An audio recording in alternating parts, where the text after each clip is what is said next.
I got a request, so I need you to work this into our intro. We just need to give Erin a shout out. She demanded it. Oh yeah? Yeah. So Erin? Yeah. Our friend? And if we can, let's just sprinkle in any mention of Erin throughout the episode, so we make sure that she's satisfied with how many times we talk about her and tell her how great she is. It's like a squeaky door. Erin? Erin? Yeah. So yeah, this is the Erin episode, everyone. All right. And I wish it was a Dylan episode, but I guess we can make it an Erin episode. Yeah, we'll sprinkle him in too. But anyway, this is the Erin episode, everyone. So shouts out to Erin. She's been one of our biggest supporters. She might be our only supporter. That matters. She literally looks at the screen while we're talking sometimes. Yeah, and just talks about the dumb stuff that we say. Dylan, can you give Erin a quick shout out, even though you've never met Erin? Hello, Erin. Good. All right. Well, with that, I think we can start the show.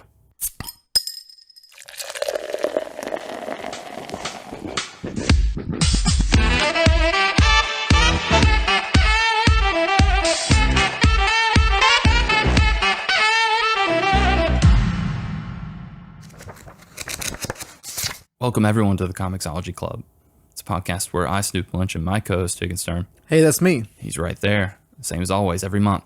Together, we're reading, we're drinking, and we're talking, but we're not doing it alone. We're talking with our friends this time. Yep, we found just a friend. An important friend, though. An important friend. Yeah, exactly. He might be your only friend. That's not true. Erin's your only friend. That Yeah. moment. Anyway, but no, we have Dylan here. Hey, Dylan. What's up, guys? People might remember you from my old podcast, if they ever listen to that, The Unnecessary Gentleman, with our other friend, Sean Doyle. Yes. Yeah. That was 2017. Yeah, you sent us that weird fan art, and we didn't know it was you. I still think about that to this day. Drawn by Sarah and, conceptualized by me. Yeah. It really threw you guys for a good I was a 2 little weeks. concerned, yeah, because we had foxtails, we were holding hands, and Yeah, you there guys were are hearts. furry anime creatures. I responded to that email in kind because I was like, I don't want to be rude. This is the first fan letter we got. But yeah, different time. I'm only mentioning this because Sean sometimes listens to this podcast. Hey, Sean.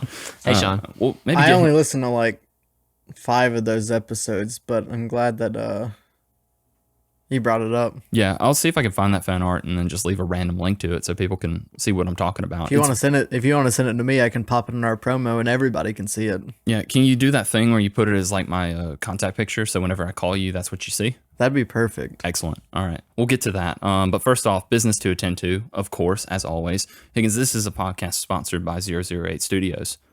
Oh, that's a business ran by our friend Michael Lopez. Yeah, and more importantly, that's the husband of one Erin Lopez. Erin Lopez, that's her husband. That's her husband who works school and jobs and momming so that he can do this business thing that he's doing. That like leads us. We're gonna stroke her ego so hard today, guys. Oh my God. I mean, she'll never ask us for a shout out again after this. The strokingest of strokingest. The things that she does for this is Erin actually helps Michael get people an opportunity to publish their books, publish their movies, publish their video games. Yep, that's right.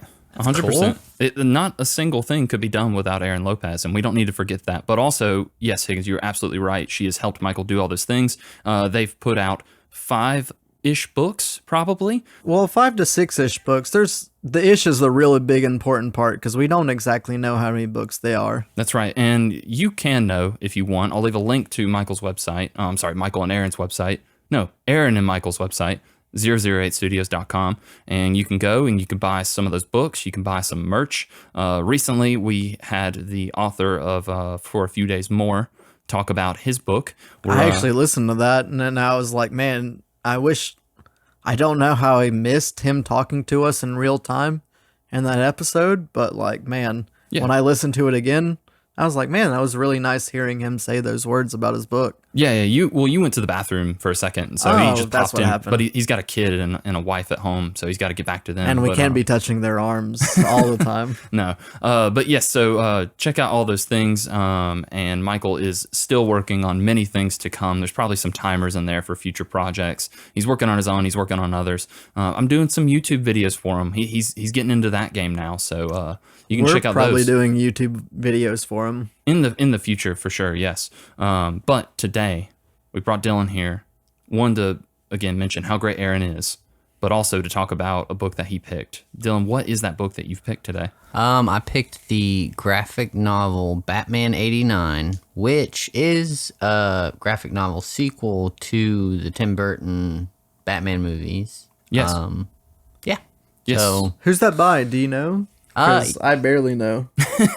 If you guys don't mind, I could tell you a little bit of a background on this book Go and for who it. wrote it, and I think you'll find it interesting because I know I did. So, Batman 89, the comic, as Dylan said, is a continuation of the Michael Keaton Batman universe. They've kind of just said, F it to Batman Forever and Batman and Robin, and they're doing their own thing. This is written by one Sam Hamm, and art is by Joe Quinones, with colors by Leonardo Ito. Now, two of these people are very important to the conception of this book. Sam Hamm is probably the most interesting because he is the original screenwriter for the Batman movies that Michael Keaton was in.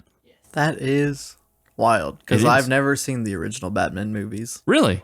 Yeah. Okay, so you maybe didn't get as much out of this as I me have and no Dylan. I have Yeah. no Michael Keaton knowledge. My coworker will hate me for this. I don't know if he still listens, but he literally gave me like the 4-pack of like Michael Keaton Batman / and then Batman and Robin and all that. The Schumacher ones, yeah. Yeah. Did you And only watch the Schumacher ones? I didn't watch any of them. Oh, okay, that's better. I haven't watched the earliest or the earliest or the latest, however you want to say it, Batman movies I've watched is the Christopher Nolan ones. Oh, Yeah. okay, yeah. And you've seen the newest one, right? The one with Well, yeah, pretty much everything past Christopher Nolan I've seen, okay, but you have including the really shitty Ben Affleck ones where he did a great job. he kicked a lot of people to death in that warehouse, and I did enjoy that. Yeah, he murdered them.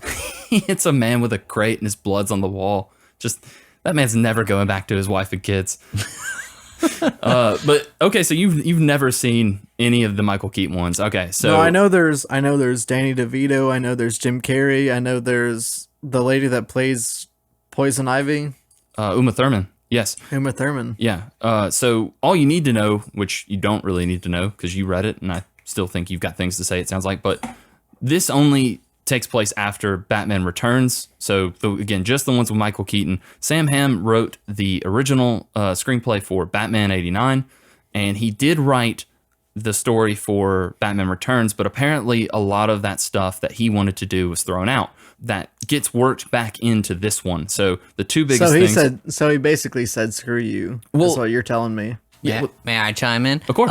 So yes, after Batman Returns was released, it wasn't a very big box office success. Warner Brothers people were complaining that it was too dark of a movie. Yeah. So that kind of led them to They went in a different direction. they didn't want Tim Burton anymore, basically, because both of the first two, Batman 89 and Batman Returns, were directed by Tim Burton.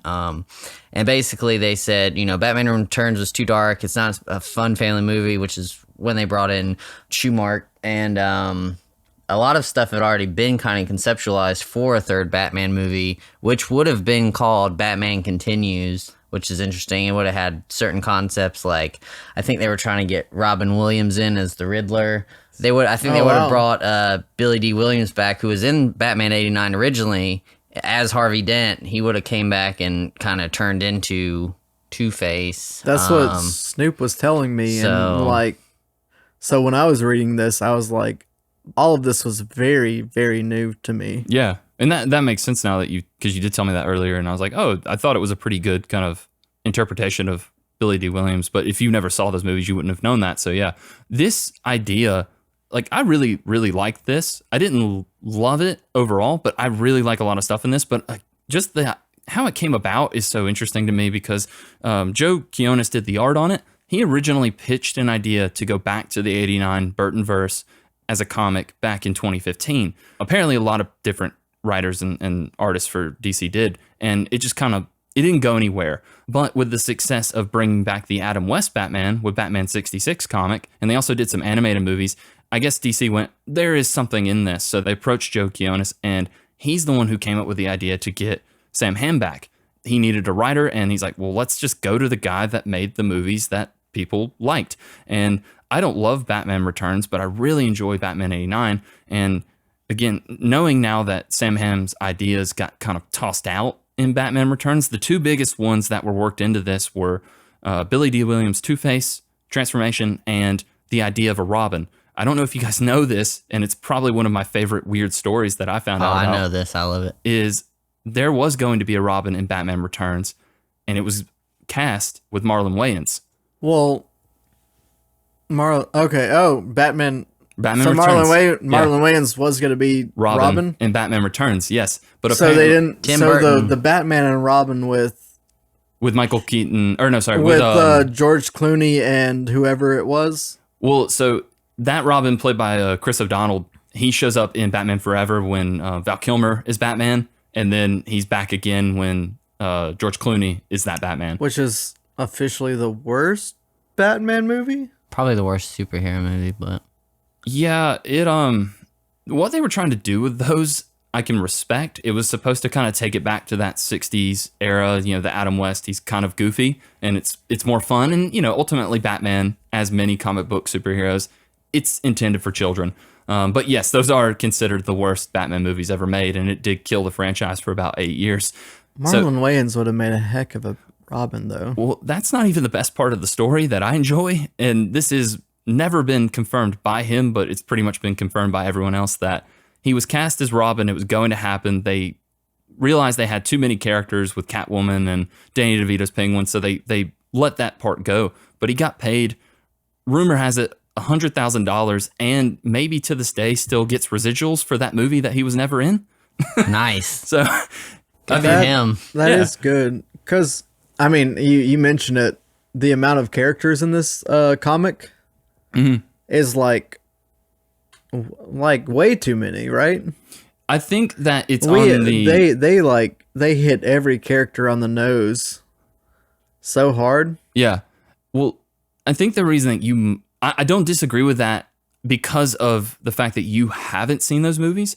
Because for me, the only characters that were added in, Yeah, there's only were- 3 really. yeah, like Catwoman, Michelle Pfeiffer, that's this version. And you could see that in the art. We had already seen that by watching that movie. But yes, for you and anyone who hasn't seen those movies and took this on, I could definitely agree with that. There are a lot of characters and they maybe don't all work in the context of this story. Man, who would have thought me not knowing anything would have helped people understand like a different side of things? You're just bringing a new perspective into this, Higgins. Yeah. I really appreciate that. Yeah, it's like a curveball. We have more to talk about and inform Exactly. me on. So But yes, so they got Sam Hamm on board and they announced the series back in 2021. The first 6 issues of Batman 89 came out from August of 2021 to July of 2022.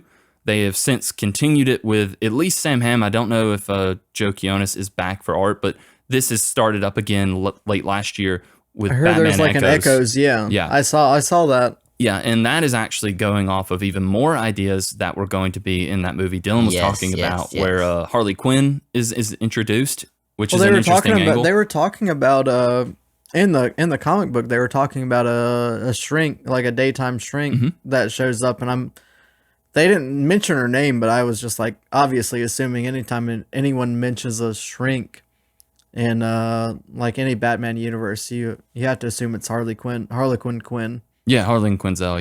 Yeah, and I haven't read any of that. I just read this, but I'm really interested in getting into that now after reading this one by like Sam Hamm. He worked in a little bit of comics, mostly just writing movies.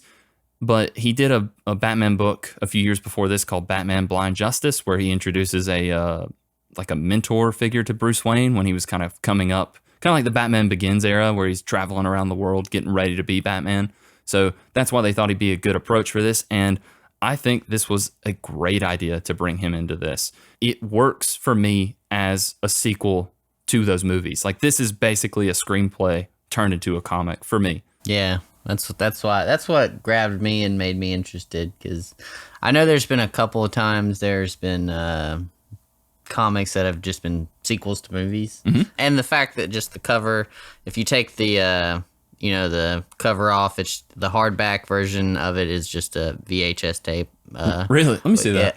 Yeah. Oh, wow. Yeah, That and is cool. I took a picture of it so you can see it on my Instagram page Wow. later when I tell you guys what that is. I'll look at that later then. Give it a like, maybe. Who knows? Yeah, it's a really cool issue. I think they're if you only grab it.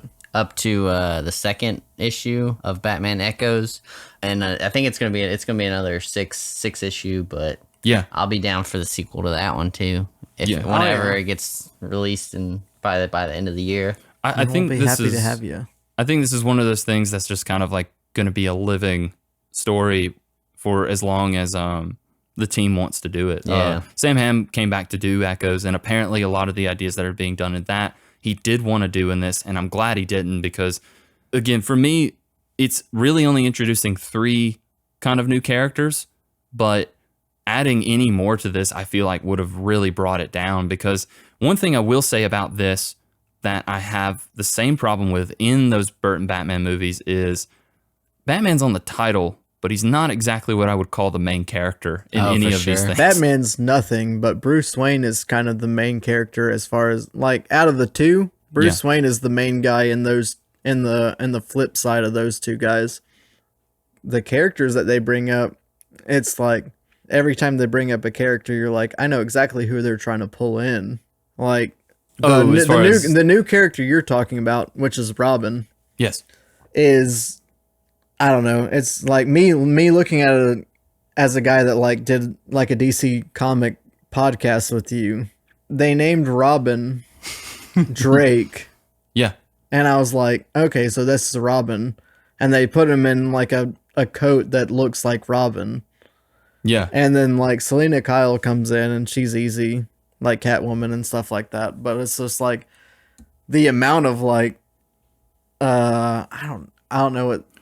It's not subtle what they're trying to think, lead into. Yeah. Yeah. Every time you like see a new character, you see like Barbara Gordon holding up a batarang on her chest, and you're like, okay, so she's gonna be Batgirl. And then like there's even like a slight like nod, and it's like Selena Kyle says like, I'm gonna be your Oracle. And you're like, oh, yes. They even did that too. It's that bad example of fan service where it's like, you know this thing, right? Yeah. Every single page was like fan service, and I was like, I loved every second of it because it's like, I know what they're doing. I know Barbara Gordon's Oracle. I know, like this guy's Robin, but man, they freaking put up like a Robin page, like every single thing they could, every single page they could. It is a bit on the nose. I don't disagree with that at all. And a lot of times that stuff for me can kind of go in a bad direction. I think in the case of this one specifically, while there is a lot of stuff like that that doesn't work, the stuff that works for me really, really works in this. I've got 2 things that I'll want to kind of talk about and ask you guys more. Dylan, kind of talking more into that. How did you feel about like he's saying that level of fan service? I thought it was stuff? Intentional in a way because that's how they would have done it if they would have continued the movies like pre Nolan MCU kind of stuff, just the way they did stuff back in the day, like the fan service type of things. Like, we're all adults and we all know like somebody wearing an R on their shirt means they're gonna be Robin, like. But I feel like it was an intentional thing just to be kind of in that era to just kind of go back in an era of more simplicity. If that makes sense. Yeah, it's basically like we know that we're doing this version of this, but we're showing you how we're doing our version of that in this universe. It's like how we got to this Robin. This comic came out in 2022, but let's pretend it came out in like 1990 or 89. It's a natural sequel to those movies. Yeah. The thing about the Robin stuff though is like, man, like the only thing that got me was they like ham-fisted it in. It was like, this guy's name's Drake. It's like he takes care of birds, and then they did that there was that one specific scene. I forgot about the bird thing. Yeah. He's Robin. There was that specific scene. Yeah. He's robbing the store. What do you say? He's robbing. Yeah, there is that Robin? bit. Yes, yeah. And it's like, what are you guys doing? And then like the name of his like his like a car store. I can't remember what the name of it is. It was now. the auto shop he worked at. But they kept like bringing the big R up there and stuff like that. Roy Services or something. Yes. And I was like, man, they're like just shoving this down my throat. And for like a non-comic lover, this is like perfect because you're like, It's very entry level. Yeah. you would never pick it up, and it would be a great thing for you to see like after you've read it and you've known that he's not that guy. But like we've been saying the entire time, like me seeing it now, like knowing from like basically square one that this guy's Robin, he's the new Robin. It's a bit too much almost. It's one of those things that they've gone past the point of like, I get it for you, where it's like, let's move on to the next thing, because I get it, he's gonna be Robin. I don't disagree with that. I do really like elements of, and it's kind of what Dylan was saying, of how do we come up with this character in our version of Gotham? And I think that a lot of that stuff, while on the nose, makes sense if you're just looking at it from the context of this universe only. So even talking about the R on the auto shop, that plays into his own costume design, which he comes up with. And that's always been one thing about it. It's just something I've randomly thought about as I've read Batman comics and Batman and Robin team ups, is knowing Batman's overall aesthetic. You know, it's very gloomy and dark, and you know, he's the orphan whose parents got killed in front of him in the alleyway. Robin is always supposed to be, you know, the other side of the coin of, he's the more hopeful version of, he's the version of Batman that can go in the direction that actually helps the city in a different way. And this version, his entire reason for being isn't even linked to Batman. He's been doing it and building on it for months even. And that's why he makes his own costume. The colors of that costume aren't Batman black or gray. It's that red the color yellow of his jersey that he wears. Like, that means something to him. That's the school he goes to. The R for his logo, yes, he is inspired by those kids, and it is a little like, you know, it's a bit cringy, but he's inspired with the name of Robin when they mention that, and he's like, oh, I'll take the logo from the place that I call home that gave me a purpose, and I'll put that as my logo. Like, well, that was the thing. Building like it. they kind of like offset that by like, I can't remember the exact name he came up for himself, but it was like the It was the Avenging Eagle. The Avenging Eagle. yeah. And I was like, that's the worst thing I've ever heard. That is the worst thing, yes. And like the thing with the birds, like, oh, he's a bird keeper. And, you know, that's the stuff I agree with, where I'm like, this doesn't, like, I understand what you're doing, because the thing with the Robin, again, is like, why would Batman call his sidekick Robin? Doesn't make any sense for what his aesthetic is. I like that idea of like, no, he's doing his own thing. I made a note, basically, it says, so this version of Robin is inspired by the Marlon Wayans thing. That's why I wanted to mention it. But also, he's part Dick Grayson's Nightwing. He's part Tim Drake. He's part Jason Todd. He's part Marlon Wayans. He's his own thing. And so he works at the auto shop. He's kind of a street tough kid like Jason Todd. He's got a bit of a temper. Tim Drake, the element that I think they really pulled from, which I enjoy, is Tim Drake was the first Robin who approached Bruce Wayne and went, I know you're Batman and you need me. That's why I love Tim Drake. That's what I did really like, is he had his own, all the other Robins, Batman kind of like took on his own. But like this guy, he kind of like was already his own like thing, and then like jumped into the thing and figured it out. He was you saw it in like a multiple parts of the issues where he's like, I'm kind of a computer guy. I kind of figured it out. Mm-hmm. He's like, I can find the car parts and stuff like that. Oh yeah, because it's like the 90s, so the internet's still fresh. And he's like, yeah, what if we could create a search database? To find car parts for this like thing. And he's like, he's smarter than your average guy in this area. Yeah, and he's a kid, and like the Dick Grayson Nightwing thing, which I think is the big thing that Sam Hamm wanted to add into this version of the universe, is it's not that same dynamic of Batman and a sidekick. It's more of, and that's why I mentioned the Dick Grayson Nightwing thing specifically, is they're partners when they need to be, but otherwise you're doing your own thing over here, I'm protecting my part of the city over here, and he wants it to be that way. And honestly, it needs to be that way. The biggest kind of plot driven thing of this is all set in the boroughs of Burnside, which is, Burnside, from my knowledge, has always kind of typically been a Batgirl focused area.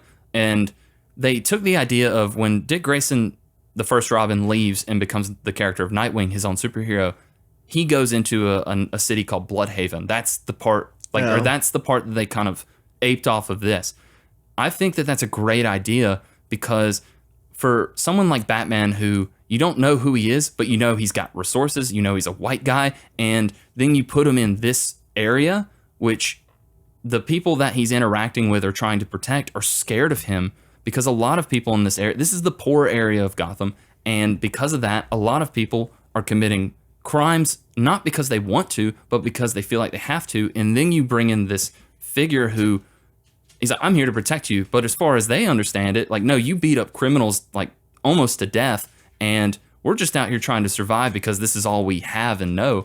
And they don't need that. They need this Robin. They give you that pretty important like introduction of Drake Robinson. His full legal name, yes, yeah, it's Drake Winston. Yeah, Winston. Sorry. No, I like Drake Robinson.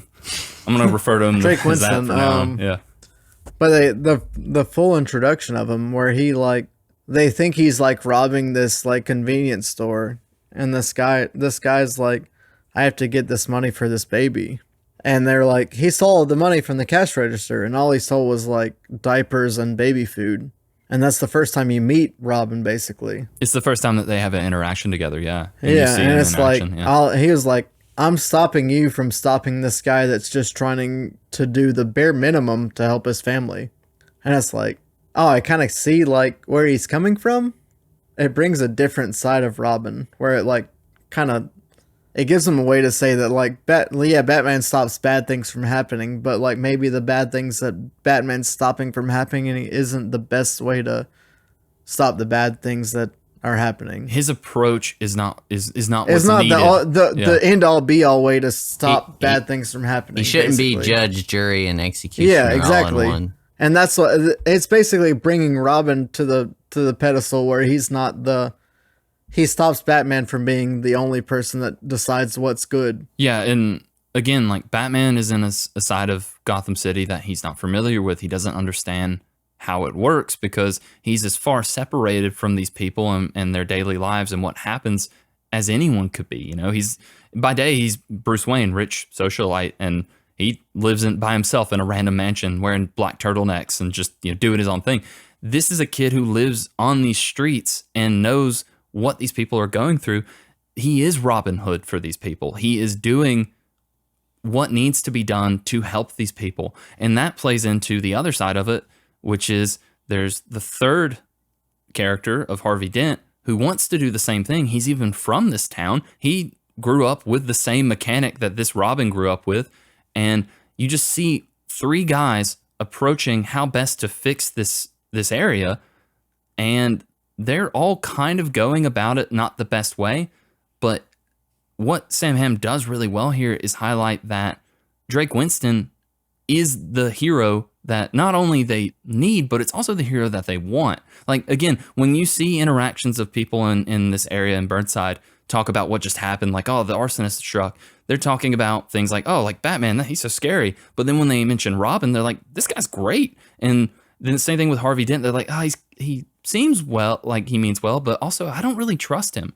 It's just that idea of Batman has his space that he needs to be in, Robin has his, and they do need to come together for this particular story because Robin's a little out of his depth and Batman also has the ties with Harvey Dent and everyone else. But at the end of it, they go their separate ways and they're seen as equals instead of just hero and sidekick. I think that's a great idea and also something that's not really done a lot with Batman stories that I've read. It's an interesting way to take it. That's the other thing. Harvey Dent, and we haven't even talked about him. He's the flip side of this coin. Yeah. Wink nod. Higgins, we're not on video this month. He's pointing at us, everyone. The wink nod. I only see the top half of your face. You look. What's that character in Home Improvement? Oh yeah. That's over the fence. Yeah, exactly. Yeah, you're that guy. But the wink nod. Harvey Dent. He's the guy that we haven't talked about. And man, there was a thing I was gonna say. Well, just real quick before we maybe get into Dylan, was there anything you wanted to kind of add to like the story of Robin, or do you want to kick us off on some Harvey Dent stuff that you enjoyed? What made you pick this book? Actually, I haven't even asked you that. Basically, like, I'm not that big into graphic novels. I'm more of a movie guy. Yeah. So, every now and again there's a couple comics that pop up that like, oh, I got to read this because it's they're usually Star Wars comics and they're part of the main story, so you got to kind of read them to get into it. Yeah. But this was one outside of the wheelhouse that was kind of like I mentioned earlier, a sequel to a movie, but it's in comic form, so that's kind of why I picked it. And I like hanging out with you guys and doing stuff. So Oh my goodness. we'll do a podcast. Love So that. That's why I was kind of like, yeah, we'll do that. But yeah, as far as Robin goes, I really liked what they did here. To me, it was all kind of like a very new way to portray Robin. It was all fresh and new, and I didn't think there was a character with that name as Robin before. I think it was pretty much entirely made up or just kind of like little bits and pieces taken from other source material, but it seemed like a completely new version of Robin, which was interesting. But yeah, it was super cool. The whole scene where, like you guys were talking about, he did stop the guy who stole the diapers, and then the catalyst of what happened next when Batman was like, oh man, maybe I don't know how to handle every single situation. Like, I shouldn't handle every single situation with my fists. I should maybe do a little bit of more investigating and detective work. But well, just to speak into that a little more, because we haven't even mentioned that part where the guy that Higgins mentioned who stole diapers and things for that child, he indirectly, because of Batman, is accidentally shot and killed by the police because they're shooting at Batman. Yeah. And that plays into like that idea we've been talking about, is like maybe he's not the best guy for this area. Which inevitably stops him from like being Batman for like a month, basically. Yeah. Which is classic Batman, he's like, he's something bad's gonna happen, which of course that was gonna happen. You're doing this thing where you dress up as a bat and like hitting people and bullets are being fired, but he just takes a quick sabbatical to feel bad for himself. But then he gets a penny though. he gets that big penny in the mail. I love the big penny. I've always enjoyed, that's like an older Batman comics thing of like, as the stories went, the one continuity since like this started in the 30s, he collects things from his adventures. And I always think about the big penny. And then there's like a T-Rex. like a dinosaur. It's like a dinosaur. And when I saw the big penny coming in, I was like, oh, great Easter egg. But also, I didn't expect that to play into the actual plot of this story. And that was fun just too. Like, oh, what a, yeah. Yeah. Saved his life. Yeah. And like, but yes, it sounds like we're all kind of on the same page with that and like that approach. And again, I think that, like Dylan was saying, taking Robin in this direction, it does pull from a lot of influences of older Robin stuff that I know, but it makes it its own thing. And I think that is probably why I enjoyed it as much as I did, is as someone who's read a lot of Batman stuff, or at least read a lot of Wikipedia articles about Batman and his rogues gallery and his sidekicks, like I've memorized a lot of worthless knowledge. This felt fresh to me, and I really appreciated that. And I didn't expect it kind of getting into the story. Yeah, it would have seemed just strange to have like Michael Keaton's Batman and then just throw in like your average like Tim Drake, ninja version of Robin. Yeah. And it's like, no, I mean they basically gave their own new Robin to the situation that actually fit. Mm-hmm. And that's good. Yeah. That being said, we haven't talked about Harvey Dent at all, and he is pretty much the main character. the 60% character of this comic. Yeah. Could say 50%, because half. Yeah, you're Two right. sides and But things. like, You don't have to. You could though. you're right. You get that whole thing where you get your Christian Bale, like Harvey Dent, like average white guy that's the attorney general and all that stuff. But then you get like your Billy D. Williams, that's the actual guy from this situation. He is doing a bit of a situation, isn't he? Yeah. Do you so now that this is Billy D. Williams, and we haven't even mentioned, you told me about that, and I'll tell the people that I didn't know that's who that was. Yeah. But you do know who that is now. Yeah. Yeah. So I guess my question, and we haven't talked about it at all, how's this art working for you? What are you thinking about it? He looks exactly like him, Yeah. I guess. Now, Dylan, where are you at with as far as the art on this? What are you thinking? Any ideas? It's pretty good. I like it. I'd give it a.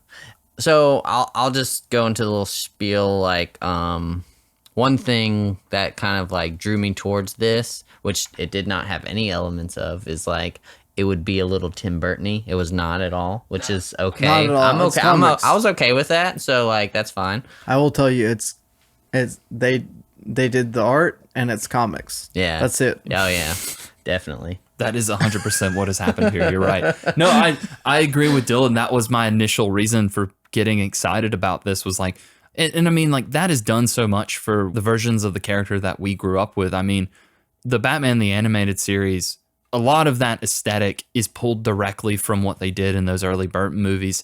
Even the theme song is the exact same that they used. Yeah. And you don't get that here.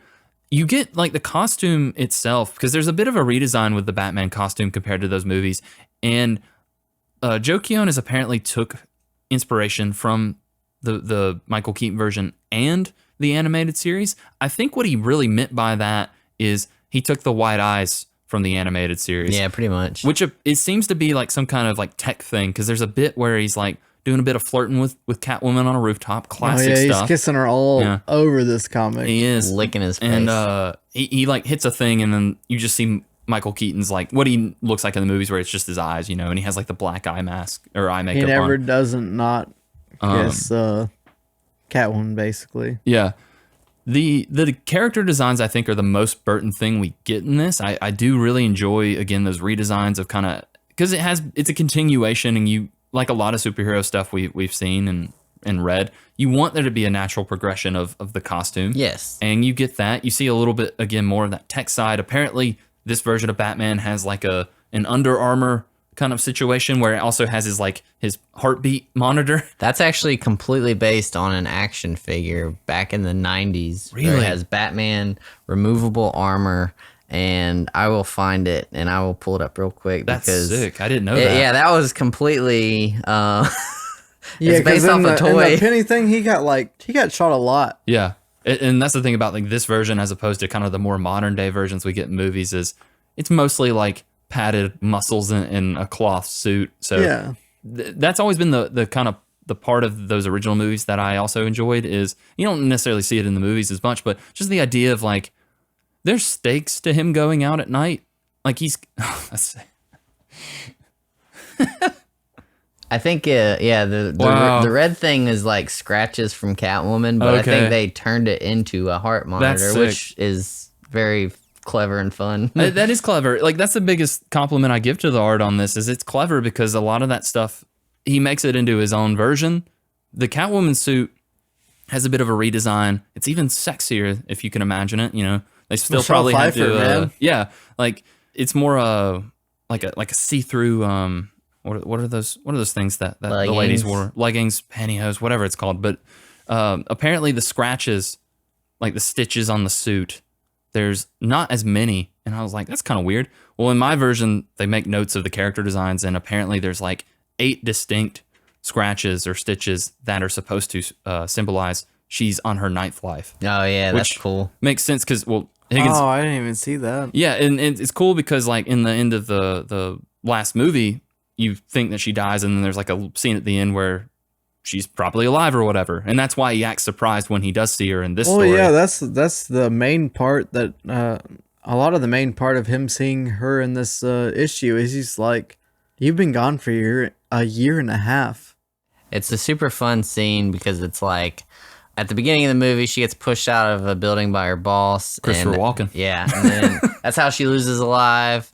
And then the Penguin actually kills her once, and then Batman accidentally kills her once, and then her boss is kind of the main villain of the Batman Returns, and he shoots her like 5 more times, and then he's like, well, she at that point he's out of bullets, and she's like, you know what? I think I'll save a life for next Christmas. Yeah. and like kills him. She does the she does this thing where she like puts a taser in her mouth and then kisses Christopher Walken with it and like As she electrocutes him. Yeah. As she grabs like this big conductor thing and just Oh, okay. It's not a kid's movie. If but- you, I do think Higgins that you should watch that original '89 one. But if you were only going to watch one, I would almost want to recommend Batman Returns because it is the most Tim Burton movie that's ever Tim Burtoned in its life. It is so strange. It's And one of my I've been favorites. meaning I've been meaning to, and my coworker specifically told me I needed to watch those movies. Yeah. And then I just And then I just didn't. Well, I think it would be nice now that you have read this to kind of add a little bit more into how these characters are in the, like how they interact and also how they react to situations. Like the thing with Catwoman in this is she's very unhinged, and it almost, I would imagine for you who hasn't seen this version would be like, what is she doing? Why is she like this? No, I don't know, but she's the most anti-hero character out of all of them. Okay. She's like, she is good. Like, she stops bad things from happening from, like, the Two-Face side of things. But she's also, like... I also do like what Two-Face is doing, but he's doing it the bad way. Yeah, her motives are... What I do think they did a good job on... But then she also actively kisses Bruce Wayne, and it's very hot. So many sexy kisses on those rooftops. I love all of that. There's even a bit where, like, the city's on fire, and it's like, maybe Batman should handle that, but also... What if he just has sex on this rooftop? A tongue is in the mouth. Yeah. They do not do a thing about that. No, they don't. They let those people burn. And I do really enjoy that because that is classic Batman Catwoman interactions of just like, man, he's really blinded here. Yeah. So, well, we still haven't really gone into it. It is the other big part of this. Let's talk about some Two-Face. But first, Higgins, could you tell me about what I've been drinking during this whole episode that's got me feeling all sorts of good? Oh, Yeah. that's the perfect way to do it. Our buddy Dylan, he actually did the Googling this time. Yeah, took a lot of pressure off of you. Yeah, it was really good. I just had to get the utensils for it. Mm-hmm. But it's called a Gotham City Martini. Oh my goodness. And isn't it just... And then I took it upon myself to Google it when he sent me so I could try to find a link. I couldn't find that link. It's okay. I'll do my own research and find a link, at least to some version of this that I can put in there. But it is a very good drink. Yeah. Anything in that drink you like to talk about? Yeah, I will. Oh, good. You put a little bit of citrus vodka, lemon vodka, whatever you got. That's the main feature. Then you put a little blue curacao, a little bit of lemon juice, freshly squeezed if you want, but I had the regular unfreshly squeezed lemon juice in my fridge, so I did that. Bit of a different approach, but And I then like it. Came peach from schnapps. the lemon farm. They just Picked it right off that tree. Yeah, exactly. unethically milk the lemons. Yeah, exactly. I screamed the yeah. whole time, but he didn't care. But yeah, and then some peach schnapps, and then I put a little bit of a lemon flair, the little twist as best I could. Got it. So, I like what you've done with this. and yeah. it's delightful. A little bit of lemon leather in there. Yes, it is. Just It's, chew on that while you think about the rest of this story. Probably one of the better drinks we've made. It's- Is what I think. So I'm not a huge kind of citrusy juice kind of boy here. You know, I like to keep that out of my life as much as possible. It's just not my taste, but this is definitely one of the best blue drinks we've had for sure. But also just very, very juicy. It's one of those things Yeah. that like you take a sip and you're like, that's refreshing, but also it's a little tart. Got a bit Yeah. of bite at the end. Dylan's all about some blue drinks. You do- Yeah. yeah. I've had to come here and sleep because I couldn't drive home because of blue drinks. So Remember you that one night? No. Oh, yeah. You might already been I might have asleep. been asleep. There's a drink that I shouldn't have tried. It was called a blue motherfucker. And I knew I'd messed up when I just started drinking that one. But you were already committed, so Yeah, and I had to sleep on the very couch I'm sitting on right now. But you've come a long way. yeah, Yeah. So I did the right thing. I got a ride and stayed the night. you're very Oh, yeah. responsible. Very Yes. responsible. And you picked a very good drink. Again, not normally my thing. I've got it in It a was mason yummy. jar here. You guys got it in some martini glasses, which is Yeah. that's the way you're supposed to do it. But either way, getting it in you, that's always a good idea, I think, on this one. Oh yeah. But if you're ready to continue, we can let you kick off part 2 of this story with Mr. Harvey Dent and what he's up to. Yeah, Harvey Dent. Let's talk about that guy. Am I right? Yes, so please do now. He is the 45% of this book, basically. Mm. I mean, every time you see Harvey Dent in a Batman thing, you know he's going to be a bad guy. Especially if you've seen the Christopher Nolan stuff. They bring it in heavy like they always do. like every single person, like, It's a lot of people going up to him in the street and being like, "You're a real two-faced bastard, yeah, Harvey exactly. Dent." Yeah, exactly. Like that's the thing about this book is they don't like hide anything. They don't Yeah. like they know that you know who these people are going to be. So why not just play into it fully? Yeah, I guess? exactly. Yeah. The one thing I will say is like the Two-Face stuff that they do in this specific book is it kind of tripped me up a bit Yeah. because there was like a page and a half or more of like they were like, this is Harvey Dent, and you think he's about to be Two-Face. You see it, you see the page, and then there's like a good like 3 or 4 pages where he's not. He goes into a burning building, he lays on the floor, his face on the ground, they drag him out, and then he's just Harvey Dent, the guy that's supposed to save the city. You go 1 year later, he saves the city, and you're like, well, I guess they're doing something different. And then all of a sudden, like, you get Two-Face, and you're like, I guess I missed some pages. That's what hit me. That's the part you were mentioning earlier. Okay. That's the part that hit me so fucking hard. And it's like I literally read like 4 pages like 3 to 4 times. How many of these 'Cause blue I was drinks like- did you have when you read that? I didn't have any blue drinks is a thing. Yeah, it is pretty It's like tricky. I literally looked at this thing and I was like, I obviously missed something. I thought it So was let me go awesome. back. And then I went back and I read it again. And he's still just regular Harvey. And then I go like 2 pages farther and it's like they do the thing where he's in that same exact situation and he gets his face burned off. And Drake Winston. Drake it Robinson. happened- Right? Drake Robinson. That's the name we decided on earlier. I thought that's what I said. Yeah, and it you is. said it was wrong. No, It is well, wrong, but I but like we it. like So it. yeah, we'll keep going with it. Drake Robinson shows up. Well, he was on top of the building, Oh, that's right, and that's the yeah. guy that they were trying to save. And then he gets his face burned off, and you're like, okay, now he's Two-Face. But where'd that come from?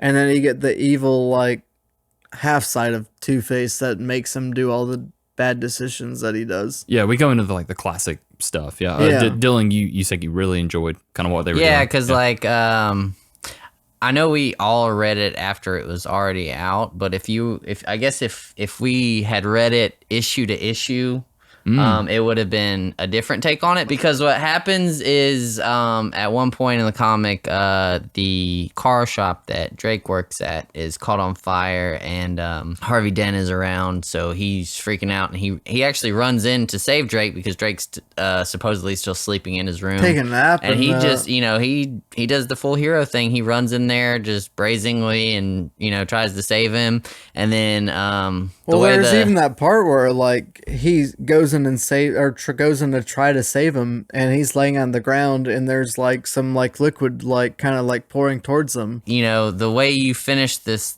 issue of the comic is he runs in the burning building, he comes out, he saves Drake, and then it cuts to a scene a year later. Commissioner Gordon's put in his resignation. There's no more Batman. Bruce Wayne is giving all this money to the Burnside kids for their tuition for scholarships, and basically all of Harvey's married to Barbara Gordon. All of his dreams come true, and that's how that issue ends. Yeah, And it then tripped me up. Yeah, It tripped me up hard. then man. you start the next issue, and you realize you're back at the fire at Burnside, and you hear like there's a couple of panels that are just blacked out, and it's obviously like firefighters saying, grab him by his feet, pull him out, pull him out, pull him out. And yeah, it's from the perspective of like firefighters trying to save him, and you realize like none of that, all that kind of was maybe a hallucination or something, and then like delusions of grandeur of Harvey Dent like running in there brazenly to save him, but something goes obviously wrong, and he pulls him out, and he's had some burns to him, and that's kind of when you realize, oh, that didn't go as planned. Mm-hmm. He's messed up. Drake and Bruce. Yeah. Bruce actually pull him out, and they're like, "Oh my God, he's inhaled sulfuric acid, and it's completely gonna burnt work. the side of his face. Like he's basically effed up." So Yes. that was a huge twist. That if you're just kind of reading, it might have thrown you off, but if you were reading issue to issue, it was like, whoa, big twist right in kind of the middle. No, it hit me like I was reading it like with a trade version. Yeah, you got whiplash. And I was like, yeah, basically got whiplash. I was like, what happened? Like, I literally doubled back like 3 or 4 times, and I was like, I read this wrong, or apparently. And then like every time I read it, and I was like, and then like you come back forward and you see the page where he's talking with his two-faced demon or whatever you want to call it. Yeah, so basically, And he's like, every choice has an opposite like reaction. It's like, you should have been killed when you were a baby. You almost got ran over by a car. Your mom got killed by drinking too much. You were supposed to be a guy that like went to jail like 5 times, but instead you went to college. Well, I have the panel that he's talking about pulled up, so I'm just gonna like just quote it. Basically, like Higgins is saying, he's in the hospital and he starts hearing someone else's voice, and he's like, "Who is that?" And it says, "I'm you, Harvey. We heard a lecture once. Remember, on quantum mechanics, every time an event has 2 possible outcomes, the universe splits. Both things happen in separate branches of reality." So the idea of it is essentially his psyche is shattered due to the post-traumatic side of the events that happened to him. And it's that idea of, it could have gone this way, but instead it went this way, and your life is drastically changed because of that. And I think that is why they kind of trick you the way they do, and also play it the way they do, is to have the impact on you that it has on him, where essentially, if it doesn't really matter what I do or what I choose to do, because it could just go a different way and that completely derails my life, I should just leave everything up to the flip of a coin. Like, that's the setup for why his mind is the way it is, and also why he decides to become Two-Face. Is, I could choose to do it this way, and I want it to be this way, but also this freak thing that happened to me changes all of that from happening, so why don't I just leave it up to chance? I think that's the angle here that they played that I really, really enjoy, because like the Robin thing that we've already talked about, it's just a way to, one, make your own version of the character in this universe, but also add to what people like us already know about the character. Because one thing is, usually Harvey Dent's, I'm pretty sure usually it's multiple, he has multiple personality disorder, which is kind of the thing. But this time he just seems to have been affected by a quantum mechanics lecture where he learns about parallel universes and alternate realities and kind of thing. And that's kind of that, I feel like that put a seed in him to where, that's where he gets these things. And like you said, the whole flip of a coin thing, basically anytime he comes to a fork in the road, he has to decide which parallel universe he wants to travel down at that point, which is that's super cool. The other thing concept. is they bring that in like super early too, with Otis, who is his like, it was his mentor, kind of his mentor, where he gave him the idea of the like the two-sided double-sided coin, head coin.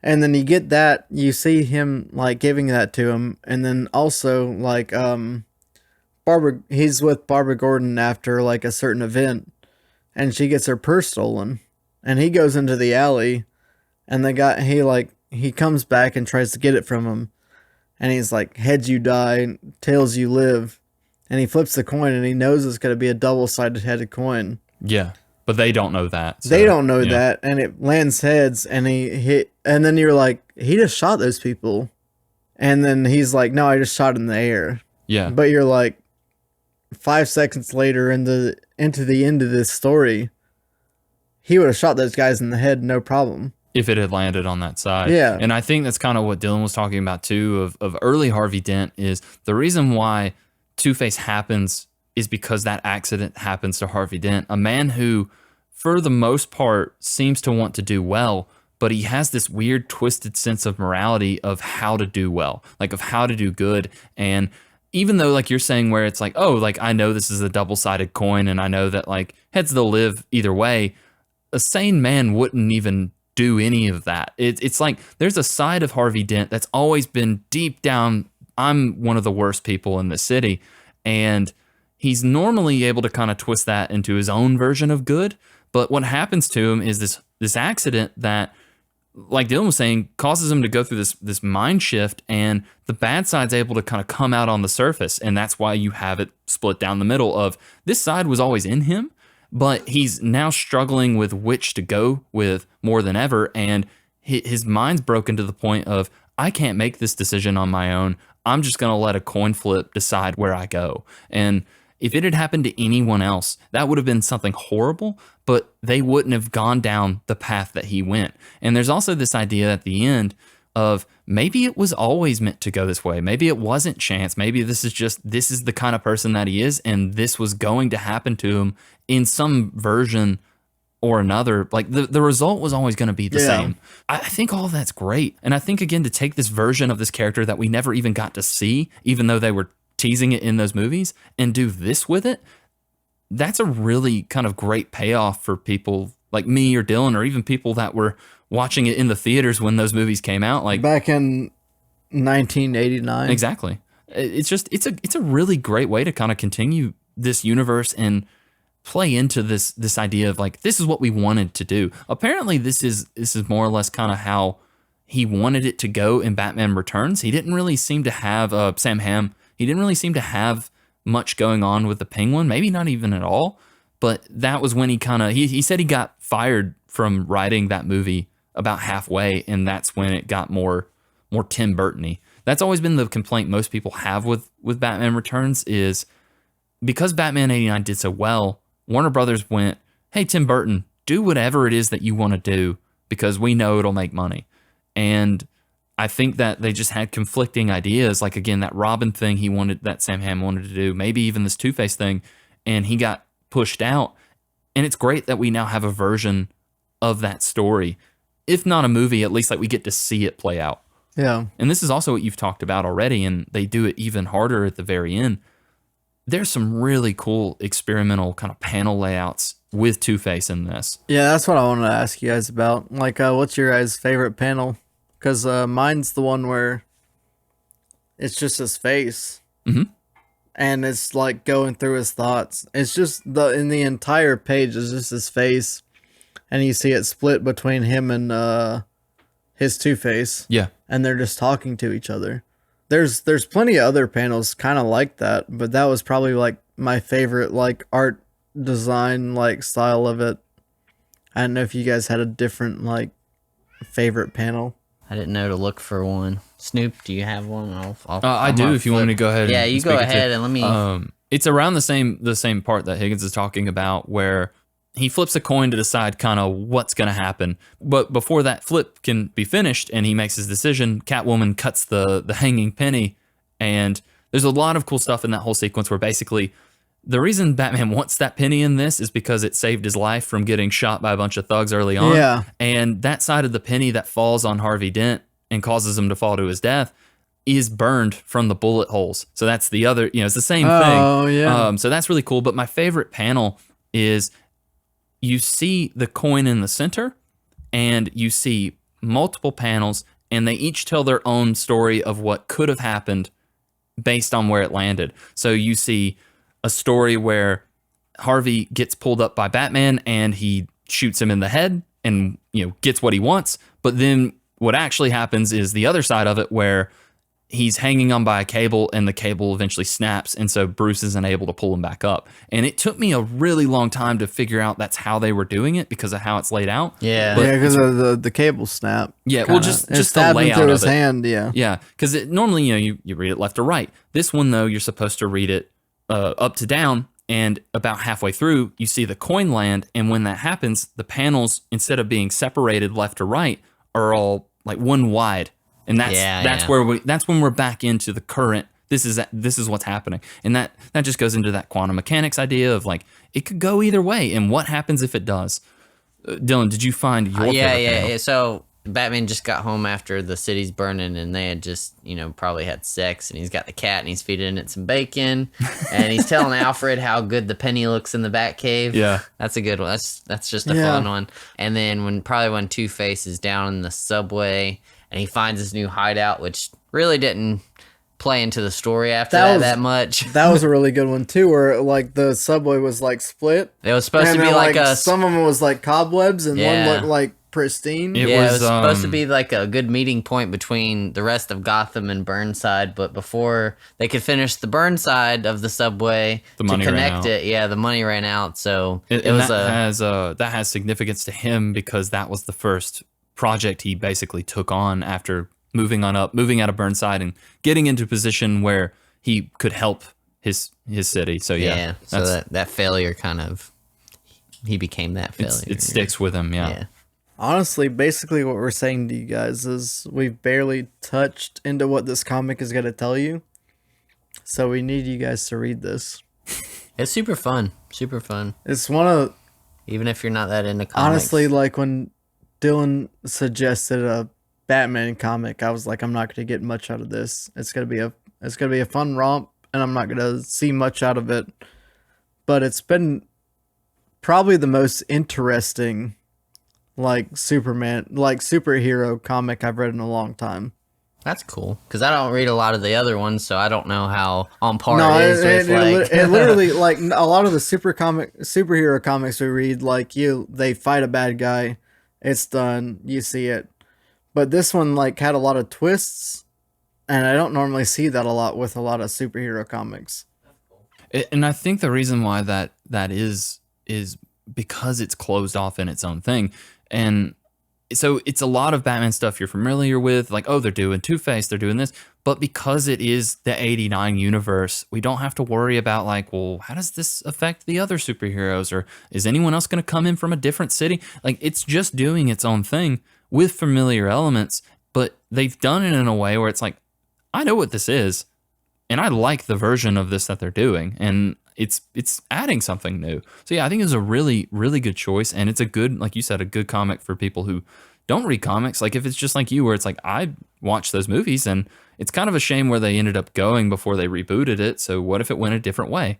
Again, I think the best thing that they ended up doing was getting Sam Hamm to write this. I think having the man who created that version of the universe that we know with Michael Keaton come back and be like, hey, give us some more of this. I think that's a really, really good call, because I can't imagine this going as well as it did without bringing him back in. Oh, yeah, and he's had, years to think about it, so yeah, that's pretty cool. Like, he's probably just sitting on I feel like if you've created kind of like a thing, like, even if you just like, oh, that's not just like, oh, I'm just going to move on to the next job. It's like, no, you made the Batman like, you're going to flesh out like the whole like thing of it till like his death. So that just gets me like excited, because like I was slightly disappointed with the Flash. I wasn't disappointed with the Michael Keaton stuff. Yeah, because he was in it and he was great. There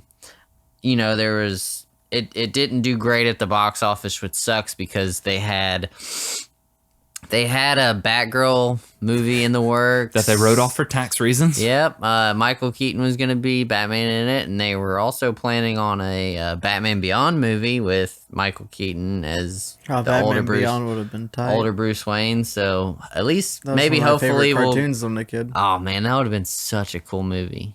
But we got Aquaman 2 instead. Which I just watched, actually. Which Amber Heard? He was going to be in that version of Batman. Yeah. And they cut, which even if The Flash had done well, I don't think we would have gone in this direction anyway, because they were rebooting it already. Like, it had already been decided we're going to reboot this. So I think that's why a lot of that stuff got changed or cut entirely. The Batgirl thing is probably the biggest shame. Apparently, it's not a good movie. That being said, I don't care if it's the worst movie in the world. People put years and time into making that. Yeah. And the fact that they just don't have to release it and they get a tax write-off, fuck that. That's illegal. That's bullshit. That's absolute. And they just did it again with Coyote versus Acme, which apparently was really good. Yeah. So I hope that doesn't set a precedent for the future, but we'll see. it is a good thing though that this exists, and it's also good for Sam Hamm to, because I mean, especially if you look at Batman 89 and Batman Returns, Batman 89 is what kicked all of this off. Like, I think that if Batman Returns had come out first, which he got fired from and didn't have as much involvement, if that had been the first live action Batman movie, we probably wouldn't have gotten up to where we're at now with the Nolan stuff. Definitely not. And so he's a big player in this stuff, and it's great that he gets to come back and go, these were my ideas. And also, because the Batman Forever and Batman and Robin, they are supposed to be that same version of Bruce Wayne, but it doesn't, not even counting the fact it's different actors, it doesn't even feel like it's in the same world. Oh, definitely not. This is the same world. This is a natural continuation of that original universe, and it's the better for it. And I also like that he is continuing it. You know, like Batman Echoes, as we've mentioned, is happening right now. It's doing his version of Harleen Quinzel, and apparently Poison Ivy and even Firefly is in there. Scarecrow too. Scarecrow, yes. So I saw Scarecrow right at the very beginning. Nicolas Cage's Scarecrow. yeah. So that's great. And I don't know kind of the lifespan of this as far as how many they're going to give them, but it works. And yeah, hopefully they'll do it. And it fit a niche that it needed to. It scratched an itch that you had. Basically, all we're telling you is, guys, read this Batman comic because it's one of the best ones we've read. I think so. Would you be as bold as to give it a rating? Yeah, I don't... God. 89. Damn. Yeah, I kind of... No, you can't do that one, though. You did it. No, I think we all can give it a Batman Higgins, 89. No, that's not how this works. We've never done it that way before, and we can't. He got in first. You're going to have to come up with your own rating. That's the integrity of the show. I'm going to give it a Batarang knockout punch. Damn, that's a real shame that I've said all that, because that was going to be my rating. Oh, hell yes. So you got me. All right. That's like an 89. All right. No, honestly, it's a 95. You know what? It's fine, because I'm going to give this 50 coin flips. There you go, 50-50. Yeah, exactly. So all we're saying is pretty good book, I think. No, pretty great book. Yeah. Honestly, one of the better ones we've read in a long time. Would you say that it didn't rob you of a good time, Higgins? It robbed me of a good time. Oh, very good, very good. No. Readings for squares. Had a little bit of a slur in that theme song, didn't you, Higgins? Yeah, I've had a couple of these Gotham City martinis. Okay, well, while you're sipping on a Gotham City martini, have you been doing anything else in your life? You mentioned a video game earlier. Yeah, actually, I don't normally play a lot of video games, but I do have access to the Xbox Game Pass, and recently they put Resident Evil 2 Remake on it, and I've never played a Resident Evil game other than the original one. Okay. And it's a lot of fun. Yeah. Are you having fun finding a key to unlock a door where you need to find a passcode to unlock a safe? See, the thing is, like, you know this about me, Snoop. I'm a big Metroidvania boy. It's true. He And does. it's where you need a thing to get to another part of a level. It's true. You walk around, you walk around, you have to shoot a bunch of stuff, and then all of a sudden you find this one thing that leads to another thing that gets you to like a spot where you can do some stuff. Yeah. And that is Resident Evil. Especially those early ones, yes. And the Resident Evil 2 remake is kind of 100% my jam. Okay. Honestly, like, I love horror movies, and I used to not. It used to scare the shit out of me, but I've been a lot into them lately. You don't have Bethany check under your bed every night for monsters like you used to. Yeah. No, I used to, but Now it's just once every other night. now I'm kind of into it. And honestly, I love that for you. yeah, exactly. But Resident Evil 2, not that scary. Honestly, it's more like the one like gripe I have with it basically is that Yeah. It's more campy and like it's campy, and they do zombies, but a lot of the time the part that I'm most upset about is I'm like very stressed because it's like you only have 3 hits. You have like 3 zombies can like bite you, Yeah. and then you're dead. Then you gotta like mortar And then you have to pestle go back to a your like plant, yeah. typewriter that you like saved at.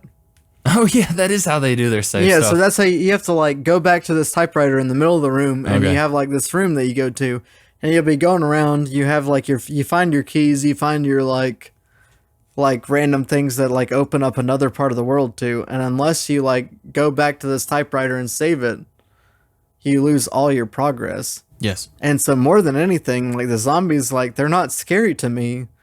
They're just stressful. It's like you hear that noise, and it's like, oh, it's about to bite me, and I'm just like, I gotta run around. And Leon is supposed to be a new cop in this department, and that's why he's coming in there in the first place. And so he's in this room where all the cops have their desks, and all of a sudden I need to get into his desk to get this part that's gonna further advance my like Your Resident Evil experience. yeah, my Resident Evil experience. And there's 2 zombies in there, and they're both following me. So you're doing that normal like zombie experience where you're running around a desk with 2 zombies following them, Yeah. and like I get them to the other side of the desks, and then I'm like flipping in a combination, and then they catch up to me, and then I run around the desks again, and then I'm flipping it in a combination again. And that's kind of how this game goes. I played a little bit of it. I think that, I mean, you pretty much summed it up perfectly where if you're into this is a great version of that. I've always been more of a fan of the newer ones because they're more linear, and it's like it's like, you know, first person shooter, go through here. You have to backtrack at parts, but it's not a lot of those earlier games where it's, again, like put in a combination and I think it's why I don't like them is just because of the stress. Like, that's something for me that I just don't want of like, I've already got to figure out where this combination is. And then I don't have any bullets because there's like maybe 3 bullets every other room. There's none. Yeah, it's just, I got caught so many times, Yeah. and it takes 5 to 6 bullets to knock down a zombie. to put them down. Yeah. And a lot of times they just get back up. Yeah, no, Just very like rude. you'll take 5 to 6 bullets to knock them down, and then like a minute or 2 later, like once you've done the thing, they'll be up again, and you have to knock them down again. And it's like, this isn't normal zombies. Normal zombies, I pop them in the head one time, and done. they're done. Yeah. Yeah. But you're liking it though. Yeah, no, it's a lot of fun, and good. I know it's going to be a short experience because I looked it up and it said it's like 7 to 9 8 to 10 hours, or yeah. something. Yeah. yeah, Okay, good. it's a lot of fun. It came on Game Pass. They have the Resident Evil 2 remake and the Resident Evil 3 remake on there. I do love a good 3 make. You'll really enjoy the 3 make because it's all of It's that. got Nemesis. Well, it's all of that, but also it's like 4 to 5 hours. So that's That's like perfect. perfect. Yeah. That's the kind of game I love. That's all about it. Yeah. He plays Claire, you know, that classic character Claire, Yeah, I think. I picked the guy on the first one. I could have picked the girl though. I don't know if it would have changed my experience. Yeah. Too bad you're sexist though. So you pick the guy instead. That's, you know, that's Yeah. something that you have to work on, I just Higgins. think he could have killed zombies better than a girl. Wow. Happy International Sorry, Women's girl. Day yesterday. Oh yeah, it is that. Good stuff, Higgins. Good stuff. I love all of that.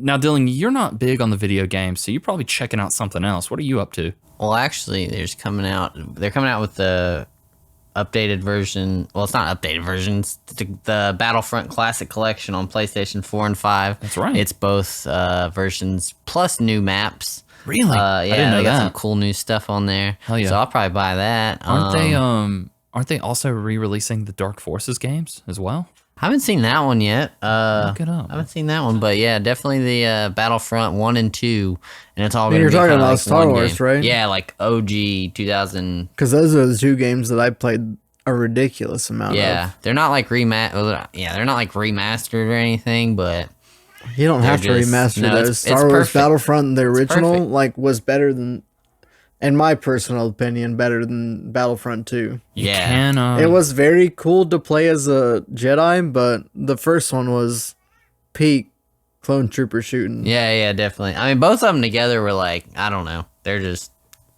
I don't view them as 2 different games. I view them as like just one big Yeah. awesome fucking thing. But yeah, I'll totally probably pick that up, and then yeah, just That's You watch any cool movies lately? there's a couple. Well, what did I see? I did see the Iron Claw. Okay, don't tell me too much about that because I heard it's got some pretty big spoilers to it. That was great. Just real quick, if anyone's interested, you can get Star Wars Dark Forces Remaster as of February 28th, 2024. And if you have the system, you can play it up to 4K at 120 FPS. Oh, hell yeah. So, that's something. If you're into that, just $30 on Steam, go for it. But yes, Iron Claw, you're watching that. What else are you watching? Next week, I will go to the movies to see Love Lies Bleeding. Oh, I want to watch that. That movie's going to be great. It's Kristen Stewart, Yep. the muscle girl. Yeah. Okay, tell me more about what this is. I have no idea what you're talking about. Let me find the other actress's name. She was in The Mandalorian. Is it She was the Imperial chick from season 3 at the very beginning. She's like a reformed Imperial, but then she's still. Is that the one who was in the city episode? Yeah, with the guy, yeah. and everyone's like, I hate that. Yeah. Yeah, I know you're talking about. Yeah. She's the one, the really hateable character. Yeah. Anyway, her and Kristen Stewart are doing a movie together where they're kind of in like the desert area, and I guess Kristen Stewart's dad's like a kind of like a local crime or drug lord. I see. But then the one girl moves to town, and she's like a female bodybuilder, and then I guess her and Kristen Stewart's character meet at like a gym or something, and they fall in love and hook up. But then, she gets involved in her dad's business, and Kristen Stewart's like, don't get involved with him. He's, all bad news. And then, things kind of go sideways from there. You get Dave Franco with a rat tail and a pistol just running around. And That's not. it looks super fun. And there looks to be some kind of like hulking out in it, like some kind of like a supernatural aspect too. I don't know. It looks like super a hyper fun. reality sort of situation. Yeah. Okay. Um, and then sorry, what'd you say that was called? It's called Love Lies Bleeding. Love Lies Bleeding. Okay, Yeah. Interesting. Okay, so you're gonna go see that next week. Yes. Interesting. Okay. And I saw a trailer for a new movie that also looks really good called I Saw the Glow of the TV. It's another A24 film. Ooh. You guys should watch the trailer for that. All good though. All good stuff. All that stuff being said, I guess it's time for us to be about to wrap up, right? We can wrap up whatever you want to, Higgins. All right. I think we hit it, and we hit it hard. I think something hit you hard today, and I appreciate that. But we're gonna bring it down. You can find me at on Twitter at MikeCadence93 and Instagram at JSerm93, and you can find Snoop at Snoop_Lynch at Instagram, and you can find both of us at the Comixology Club at 0-0-8studios.com. He's done it. He's done it once again. You can't find us there. We would love for you guys to email us. We've had that.